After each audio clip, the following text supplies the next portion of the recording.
Struggling to make complex business decisions? How do you weigh your options and predict outcomes more effectively? Enter Decision Tree Analysis, a transformative tool for making complex business decisions. But first, what exactly is it?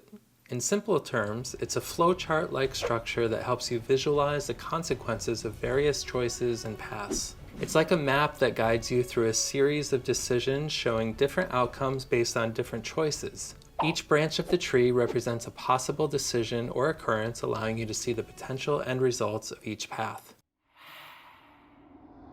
Now, why is it important?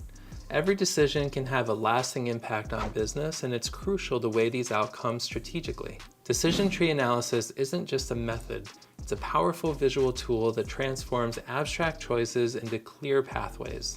Imagine being able to chart each decision, considering various outcomes and their probabilities, and guide yourself towards the most financially sound choice. Whether you're a startup grappling with growth strategies or an established business deciding on resource allocation, decision tree analysis can be an ally.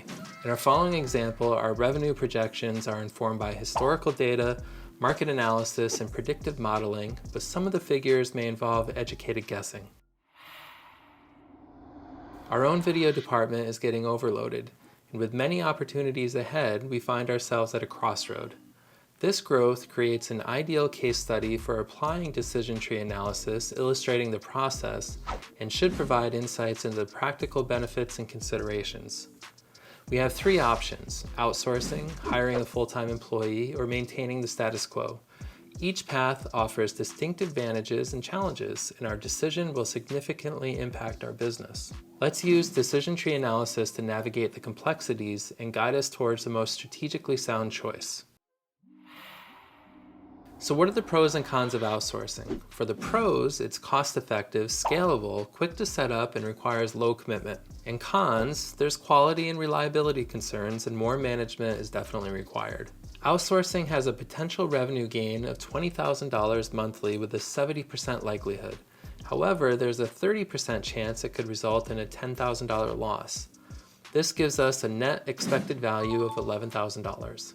At this decision node, one path represents a 70% likelihood of gain, while the other indicates a 30% chance of loss.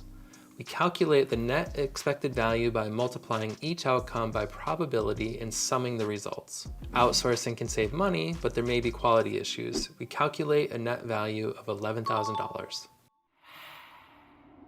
So what are the pros and cons of hiring an employee?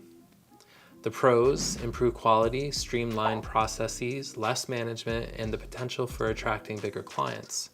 The cons are higher costs, the responsibility to keep them busy, a longer process to vet and onboard, and greater risk if the hire doesn't work out. Hiring an employee could increase monthly revenue by $30,000 with a 60% chance. However, there's a 40% chance of a $15,000 loss. The net expected value is $12,000. At this decision node, one branch signifies a 60% probability of a significant revenue boost, and a weaker branch indicates a 40% risk of loss. Hiring an employee carries both the potential for significant revenue increase and shows risks relating in a net expected value of $12,000.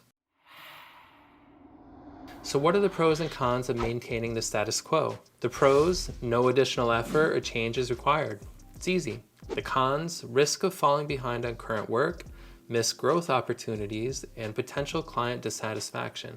Sticking with the status quo has a 90% likelihood of maintaining current revenue, but there's a 10% chance that could lead to a $5,000 loss, resulting in a net expected value of a $500 loss.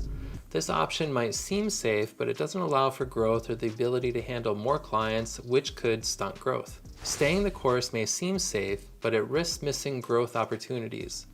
The decision tree indicates a net expected value of minus $500, showing the potential cost of inaction.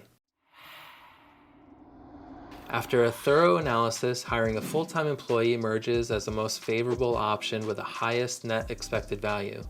This decision, illuminated by the decision tree analysis, aligns strategically with our goal of expanding capacity and revenue. Decision tree analysis has some limitations that should be considered. Its accuracy relies on the quality of the input data and objective probability estimates.